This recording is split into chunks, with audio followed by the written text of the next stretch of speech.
Boa noite. Vigilante é morto a facadas enquanto voltava do trabalho no bairro de Jardim Jordão, em Jaboatão dos Guararapes. 3 mulheres são presas pela polícia por furtos em série em lojas, farmácias e supermercados do centro do Recife. Operação apreende 300 quilos de fios de cobre furtados e prende homem por receptação qualificada na BR-101 no Curado. Motociclista e passageira são arremessados após acidente em Jaboatão. Batida foi registrada por câmera de segurança. Motoristas e entregadores de aplicativo ganham ponto de apoio na zona sul do Recife. Espaço tem internet e área para descanso. Pesquisa mostra que 8 em cada 10 mulheres deixaram de trabalhar e perderam oportunidades de emprego depois da gravidez.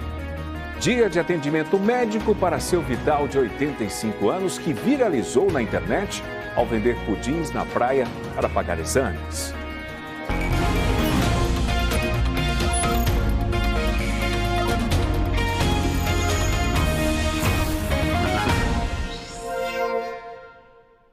Foi inaugurado hoje o primeiro ponto de apoio para motoristas e entregadores de aplicativo. O espaço, que fica no bairro do Pina, no Recife, tem capacidade para acomodar 30 trabalhadores por vez. Para quem passa o dia na rua, entre uma corrida e outra, encontrar um lugar para descansar, fazer uma refeição ou usar o banheiro nem sempre é tarefa fácil. Mas a partir de hoje, motoristas e entregadores de aplicativo ganham um ponto de apoio no Pina, na zona sul do Recife. É a iniciativa do governo federal Parada Certa. A estrutura foi montada na Avenida Domingos Ferreira, no número 122, em 3 contêineres. Aqui tem banheiros, copa para as refeições e um espaço destinado para o descanso dos profissionais. O local vai funcionar de segunda a sábado para atender motoristas de aplicativo, além de entregadores que usam motos e bicicletas na capital. Todo dia a gente sofre dificuldades, sol, chuva, sereno. E quando a gente encontra um ponto de apoio para poder esquentar comida e utilizar o banheiro, a gente está trazendo dignidade. Dignidade para quem movimenta e principalmente para os entregadores, que é a categoria que eu represento com muito orgulho, que na pandemia foram essenciais. A entrega do serviço contou com a presença de Guilherme Boulos, ministro da Secretaria-Geral da Presidência da República, de Rodrigo Ribeiro, secretário de Desenvolvimento Urbano e Habitação de Pernambuco, e de outras autoridades políticas, além de trabalhadores por aplicativo. A iniciativa tem investimento social da Fundação Banco do Brasil e parceria com o governo de Pernambuco.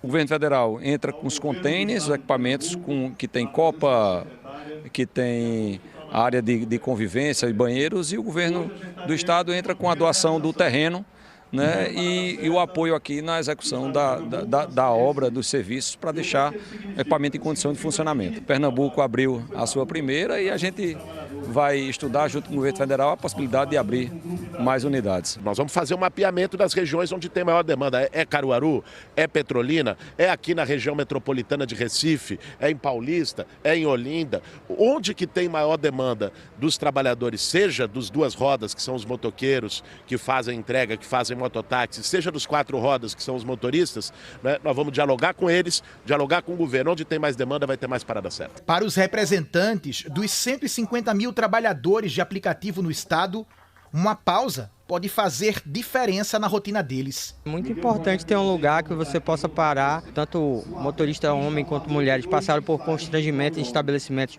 ou precisar usar o banheiro para fazer suas necessidades. Então isso aqui vem salvar muito, de repente, em determinado momento do dia, é a pedra de salvação do motorista. Esse modelo de trabalho mediado por plataformas digitais divide opiniões sobre a sustentabilidade financeira para os profissionais. Uma pesquisa do Tribunal Superior do Trabalho apontou que a categoria trabalha mais e ganha menos do que a média nacional. Pela diária que a gente recebe como um CLT, É melhor estar trabalhando no aplicativo mesmo. Se a gente fizer R$200 no dia, é R$200 para a gente, o lucro. À primeira vista, o valor que entra na conta todo mês pode dar a impressão de uma boa renda. Mas a realidade de quem vive das corridas é outra. Um levantamento do Tribunal Superior do Trabalho revela que o modelo de trabalho por aplicativos tem transferido para o motorista praticamente todos os custos e riscos da atividade. É triste, é bem frustrante para a gente, mas infelizmente a gente tem que trabalhar e é essa a oportunidade que eu tenho. Atualmente, cerca de 1.700.000 pessoas trabalham por plataformas digitais no Brasil. Quase 60% delas atuam no transporte de passageiros. Segundo o estudo, o ganho médio mensal dos motoristas é de R$ 2.996.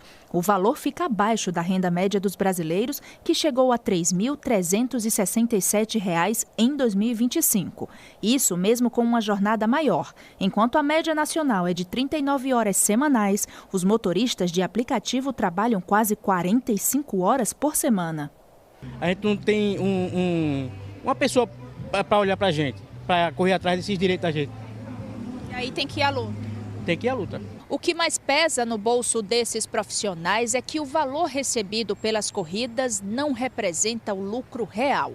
Combustível, manutenção, seguro, impostos, internet, alimentação e até o desgaste do veículo saem do bolso do próprio trabalhador. Segundo o TST, esses custos podem ultrapassar R$ 5.500 por mês. A pesquisa também questiona a ideia de que o motorista tem total liberdade para trabalhar, mas são os aplicativos que definem o valor das corridas, distribuem as chamadas e podem até reduzir as oportunidades de quem recusa muitas viagens ou recebe avaliações baixas. O estudo revela que o trabalhador de aplicativo, ele assume o ônus que antes era do empregador, que antes era daquele contratante, e ele passa a ser a pessoa responsável por arcar, inclusive, com os prejuízos dessa relação trabalhista. O levantamento aponta que 92% dos trabalhadores de plataformas estão endividados. Além disso, 60% não contribuem para a Previdência Social. Ele tem que fazer a contribuição, senão ele não vai conseguir se aposentar, não vai conseguir ter um afastamento de um auxílio acidentário. Tudo isso impacta na relação de trabalho, além do impacto também psicológico, porque muitos trabalhadores são expostos ao risco, seja no trânsito, seja na entrega de uma mercadoria num condomínio ou em qualquer espaço. O desafio, segundo o estudo, é garantir condições mínimas de trabalho, remuneração justa e proteção social para uma categoria que não para de crescer no país. Desde que houve o surgimento do trabalho por plataforma, a gente vem observando, afinal, o que é que essa tecnologia está trazendo para esses trabalhadores. E é importante dizer que ninguém é contra a tecnologia em si, ninguém é contra o aplicativo em si, a gente é contra fraudes. A gente já tem uma Constituição Cidadã, que é de 88. Mas se não for essa norma, que realmente os tribunais e o Poder Legislativo, com o auxílio do Ministério Público e dessa rede trabalhista, emita uma nota, uma lei que realmente regulamenta a profissão. Agora a gente traz a imagem impressionante de um acidente entre um carro e uma moto em Jaboatão. O acidente registrado por uma câmera de segurança foi no cruzamento da Avenida Ulisses Montarroios com a Rua Jangadeiro, entre Piedade e Candeias. Com a força da batida, o motociclista e a passageira da moto foram arremessados. O piloto conseguiu se levantar para falar com o motorista do carro, mas a mulher permaneceu deitada no chão até o socorro chegar. Ela foi atendida pelo SAMU e levada para o Hospital Dom Helder Câmara, no Cabo. Para saber mais detalhes desse acidente e rever a imagem, vai lá no G1. E tem outra notícia em destaque no G1. Um vigilante foi assassinado a facadas enquanto voltava do trabalho em Jaboatão dos Guararapes. Para saber os detalhes desse crime, você aponta a câmera do seu celular para o QR Code que está aqui na tela.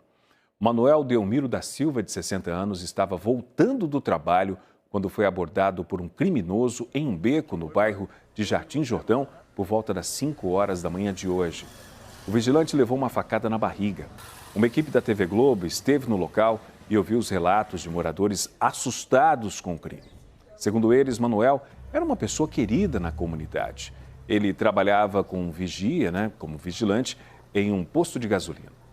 A Polícia Civil disse que registrou o caso como homicídio e que vai investigar as circunstâncias da morte. A Polícia Civil apreendeu 300 quilos de fios de cobre furtados dentro de um caminhão.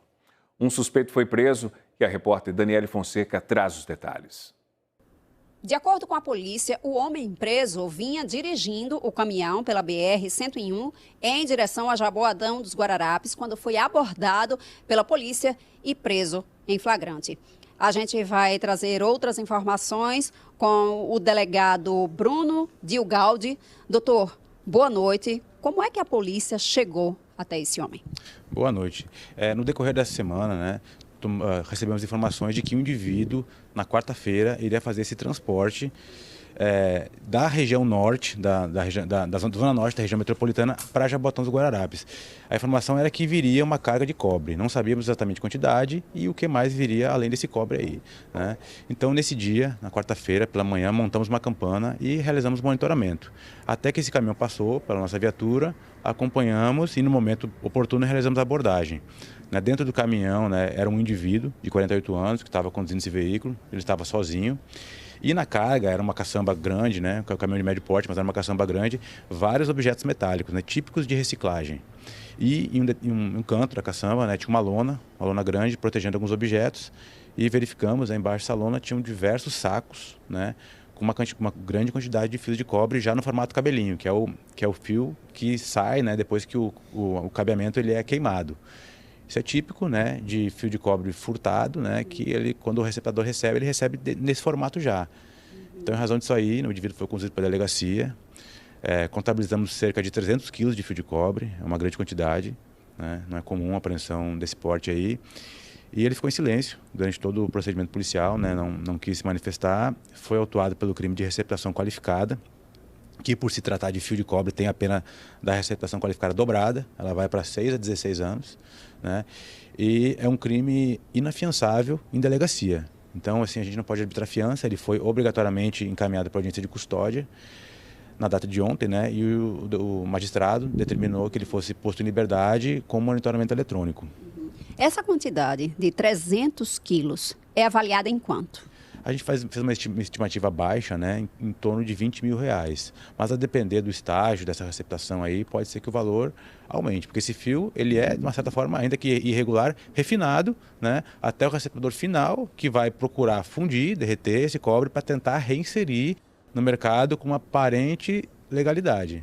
O caminhão também era de propriedade dele? Foi apreendido o veículo? O caminhão foi conduzido para a delegacia, certo? Mas a gente não constatou nenhuma irregularidade por enquanto no caminhão, Então o caminhão foi restituído a um familiar dele, que era o real proprietário, mas as investigações vão continuar. E se por acaso esse caminhão, se constatar que esse caminhão ele é empregado única e exclusivamente nessa atividade, ele pode ser apreendido. Ele foi preso em flagrante, passou pela audiência de custódia, foi liberado, mas segue monitorado. Exatamente, segue monitorado, vai ficar um tempo monitorado e ele vai responder esse processo. Outras investigações também estão em andamento, com essa temática aí do furto de fio de cobre. Delegado, muito obrigada pelas informações, pela participação e a gente volta ao estúdio do ENE2.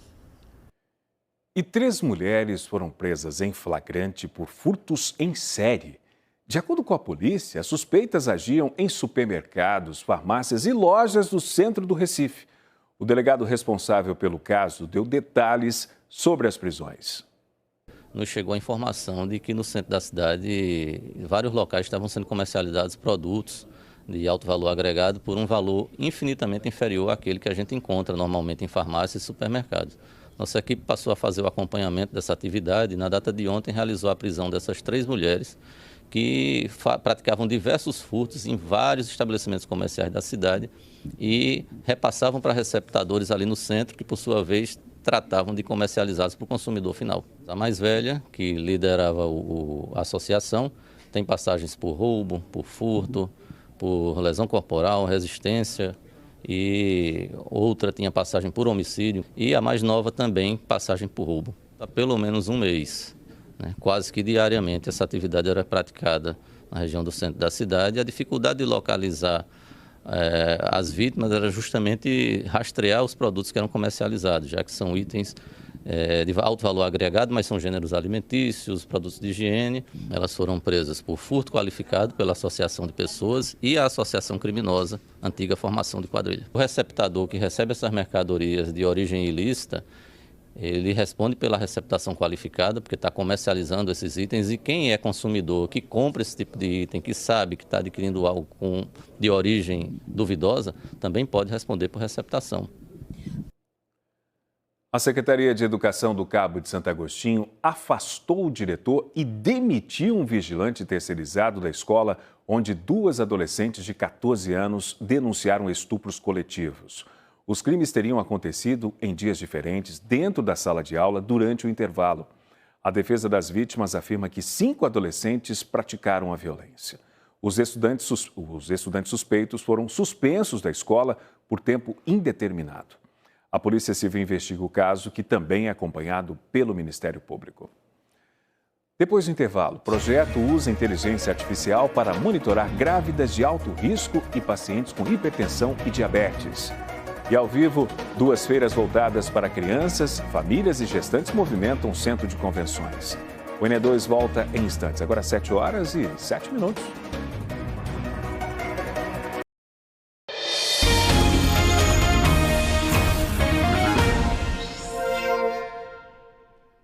Amanhã é o Dia da Gestante, uma data para celebrar a chegada de um filho, mas também para olhar para os desafios que vêm junto com a maternidade.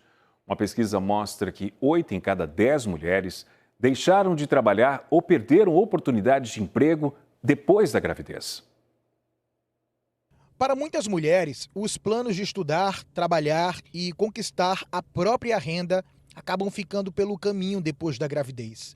Uma pesquisa da Plan International Brasil, com 1.500 mulheres entre 19 e 29 anos, em todas as regiões do país, investigou como a gravidez mudou a trajetória delas. 6 em cada 10 entrevistadas disseram que interromperam os estudos.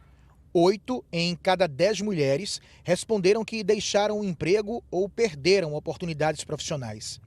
Os números mostram que o impacto não termina com o nascimento do filho. Wilânia tem 39 anos. Era auxiliar de professora. Mãe de 4 filhos, ela não conseguiu voltar ao mercado de trabalho depois do nascimento da mais nova, hoje com 3 anos. Eu comecei a trabalhar de faxina, tudo que apareceu eu sempre fui em busca de sempre dar o melhor para minha filha.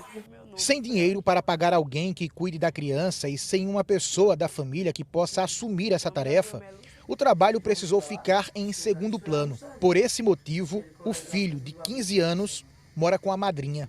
Quando eu falo dele, eu me emociono. Por ele ser um adolescente hoje, eu me cobro muito.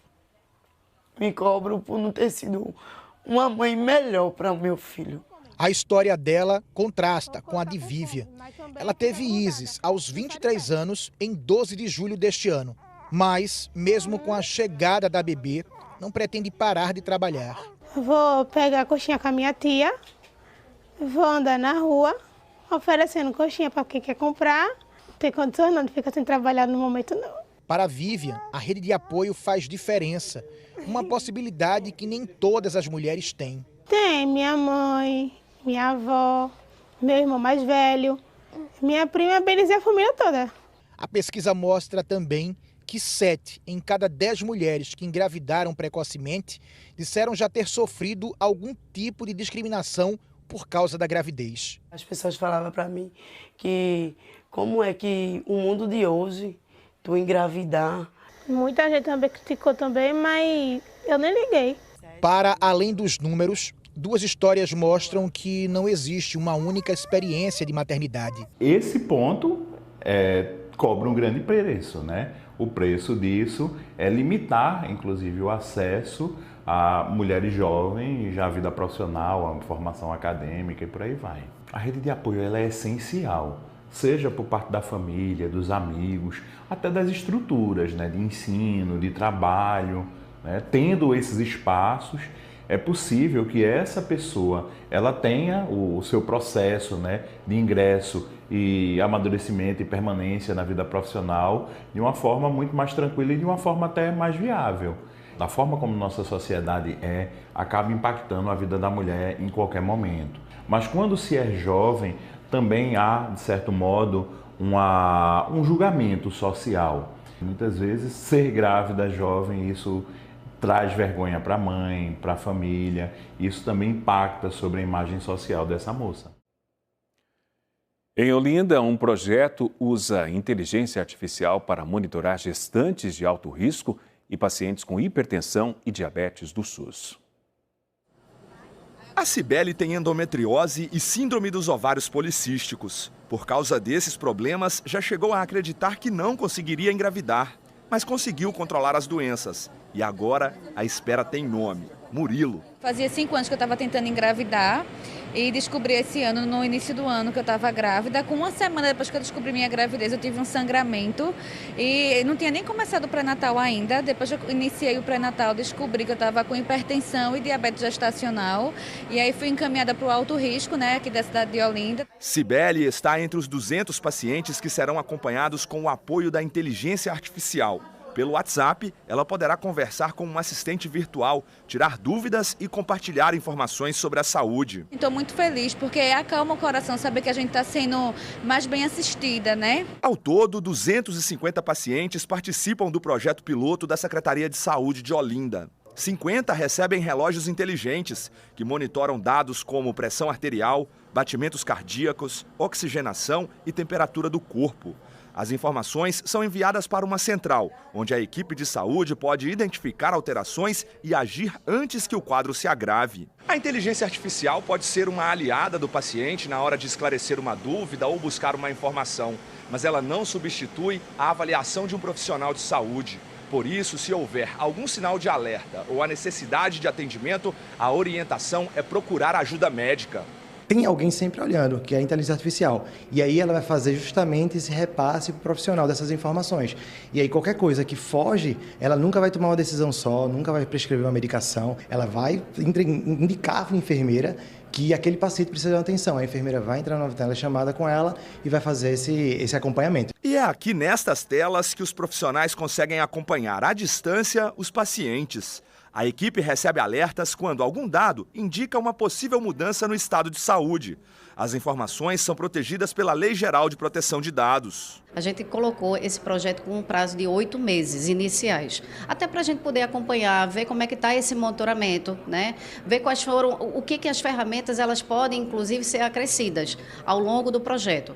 A partir desse projeto, a partir do fim do projeto, a gente, lógico, a intenção é expandir ao máximo. Veja que isso é um marco dentro da história do SUS. Isso é extremamente 0800, nenhum custo para o município. A empresa está custeando totalmente o nosso projeto. Entre os 50 pacientes que vão usar o relógio está a Débora. Ela teve 2 gestações interrompidas. Por trás dos sonhos frustrados, a hipertensão. Agora, aos 3 meses de uma nova gravidez, ela tem um motivo a mais para acreditar. Eu estou muito feliz e muito lisonjeada, até porque eu fiquei com bastante medo. Eu tive essa perca de um dos gêmeos e também tive outra perca por 7 semanas, por causa da pressão também. E muita gente não tem tempo de ir no posto, de ir numa farmácia, não tem o dinheiro para poder comprar um aparelho para ficar monitorando. E com esse aparelho está ajudando e vai ajudar bastante muita gente, muitas gestantes. 2 feiras voltadas para crianças, famílias e gestantes movimentam o Centro de Convenções em Olinda. Ao vivo, o repórter Diogo Franco conta as novidades para a gente. Diogo, boa noite para você, seja bem-vindo. Oi, Márcio, boa noite para você, boa noite a todos. Pois é, eu estou aqui no pavilhão do Centro de Convenções em Olinda, onde acontecem essas 2 feiras, é a Recife Fashion Kids e a Expo Bebê Gestantes, que é onde eu estou. E uma coisa me chamou a atenção aqui no stand de Alex, produtos fitoterápicos para gestantes.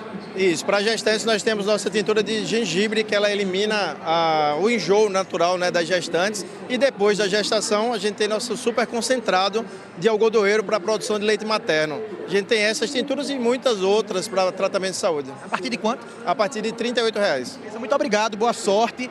Já aqui do outro lado a gente encontra a Mini Look Encantado, uma coisa linda aqui. Eu encontrei muita coisa bordadinha para quem tem um mês. Olha só, isso aqui tá numa moda de novo, né, Dona Leide? Boa noite. É a calcinha bunda rica, é? É, a antiga bunda rica. Fizemos um kit para a gestante com voucher e sem voucher por R$ 39,90. R$ 39,90, muito bom. E a senhora que faz esse bordado? Sou. Eu personalizo com muito carinho. Eu amo fazer essas peças. Calcinha. Muito obrigado, viu? Do outro lado aqui, ó, eu encontrei paninhos para botar em berço. A partir de quanto esses paninhos, Valéria? R$ 34,90. Essa produção toda é sua, Valéria? Toda minha. Todos os artigos personalizados, tanto na cor, no tema e no nome da criança. Muito obrigado, Valéria. Olha só, minha gente. Deixa eu pedir para a Joab andar mais aqui, Joab, para a gente mostrar um pouquinho mais dessa feira, porque é o seguinte, a gestante que vier aqui, ela vai ter R$40 de voucher para poder gastar como quiser. E uma coisa que eu vi ali naquela loja aqui na frente é o seguinte, quanto mais você comprar, mais desconto você tem. Tipo, uma peça, R$30, levando 4, pagar 100, desconto de R$20. Pois é, vai até domingo, amanhã é de 2 da tarde às 10 da noite, no domingo de 11 da manhã até às 8 da noite, não paga nada, é de graça. Márcio, eu volto contigo. Obrigado, Diogo. Em instantes, uma exposição mostra produtos criativos, histórias de superação e talento de empreendedores negros. E a gente mostra como foi o dia de Seu Vital, vendedor de pudins que comoveu a internet, passou por uma série de exames. O Enem2 volta já.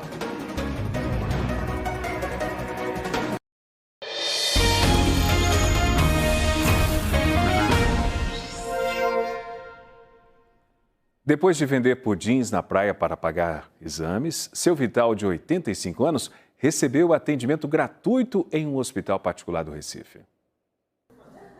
Não tinha sol na cabeça, pés na areia quente ou peso nas mãos. O dia foi diferente para Seu Vital. Só tem uma coisa que não mudou, o bom humor. Como é que tá seu coração? Meu coração está batendo, né? Se não bater, ele fica parado, eu morro, né? Mas é tranquilo, estou tranquilo. A tranquilidade de quem alcançou um objetivo muito importante, que levou o aposentado de 85 anos a vender pudins na praia de Casa Caiada, em Olinda. Ele precisava fazer exames nos rins e na próstata, mas estava preocupado. Achava que pelo SUS demoraria muito. Por isso, os doces seriam a saída para pagar pelos serviços na rede privada. Desde que o vídeo viralizou nas redes sociais no início da semana, uma corrente de carinho e torcida abraçou o Seu Vital. A gente está muito grato por tudo. O que hoje a gente vê mesmo é a saúde dele, né? Sendo cuidado, que é o principal de toda essa história. De todas as demonstrações de afeto e generosidade que Seu Vital recebeu nos últimos dias, uma foi mais especial. Os exames que o idoso tanto precisava fazer foram dados a ele como um presente por um hospital particular aqui do Recife. Quantos seus Vitais tem por aí, quantos seus Joãos tem por aí, Josés, etc., que buscam muito no SUS uma oportunidade de fazer todos os exames. E dentro do hospital, dentro do nosso propósito, tem muita questão da beneficência, né? Está na nossa essência a beneficência. E quando eu vi aquele caso, eu disse, a gente tem que trazer ele para cá para a gente cuidar, para a gente dar todo o apoio, toda a assistência. Hoje, o idoso passou por uma bateria de exames, acompanhado do Dr. Sérgio. Exames de sangue, exames de urina, ultrassom, ele vivia com uma questão renal já de longa data. A partir de agora, então, Seu Vital não apenas vai fazer os exames, mas vai ser acompanhado pela equipe médica do hospital? Sim, eu pedi que o hospital assumisse esse compromisso. Quando entraram em contato comigo, eu disse que só toparia atendê-lo se houvesse essa linha de cuidado. Os resultados dos exames só devem ficar prontos nos próximos dias. Agora, o que já dá para ver é o tamanho da gratidão no olhar de Seu Vital e o quanto esse exemplo transformou um pouco todo mundo ao redor dele. Naquele momento, é algo maior que a gente não entende, a gente não consegue medir, tocou no coração daquela pessoa que estava na praia e houve uma grande corrente do bem. Fazer muito pudim, muitos dias para trabalhar, para pegar lá aquele pouco dinheiro de lucro para poder juntar e fazer o que eu precisava. Era um sacrifício muito grande. Não sei nem. Muita saúde para o Seu Vital. E uma exposição reúne empreendedorismo, criatividade e diversidade na Zona Sul do Recife. Ao vivo, Juliano Roque mostra que pessoas negras estão transformando o talento em negócio. Juliano, boa noite para você. Oi, Márcio, boa noite para você, boa noite a todos. É a Expo Preta, Márcio, 20 empreendedores. Por exemplo, Joana é formada em educação física, mas o talento dela é trazer a autoestima para a cabeça das pessoas. Se eu quiser chegar aqui, se eu tiver o cabelo liso, Posso sair com o cabelo cacheado ou crespo? Se eu tiver o cabelo crespo, posso mudar? E me diz uma coisa, qual é o teu maior público, Joana? Meu maior público são mulheres que querem mudar, né, mudar sua autoestima, e também para as pessoas que têm algum tratamento oncológico, que estão com alopécia e querem ficar com o cabelão de novo. Esse cabelão aqui custa quanto? Esse aqui é uma lace e ela está a R$2.000. Muito obrigado, viu? Gente, só lembrando que aqui, ó, ela também traz produtos, né, para tratamento capilar, para cabelos crespos. Bem aqui ao lado tem uma variedade de bijuterias, é isso, né? Com linhas, com a técnica de macramê. É muito bonito, tem uma variedade grande. A feira está bem surtida, é uma feira de empreendedoras e empreendedores. Tayara Pascoal, é do grupo JCPM. A gente fala em feira em movimento, mas isso gera, depois da feira também, negócios para esses empreendedores? Com certeza, o contato que eles fazem com o público, apresentam a marca, entregam seu cartão, conseguem mais seguidores na rede social, então com certeza isso gira muito para eles. A feira vai até quando? A feira vai até domingo, horário de funcionamento junto com o shopping, está na praça de eventos principal do Rio Mar Recife. Agora 20 empreendedores, todos sentem essa energia, o que é que dizem para você? O que é que você escuta deles?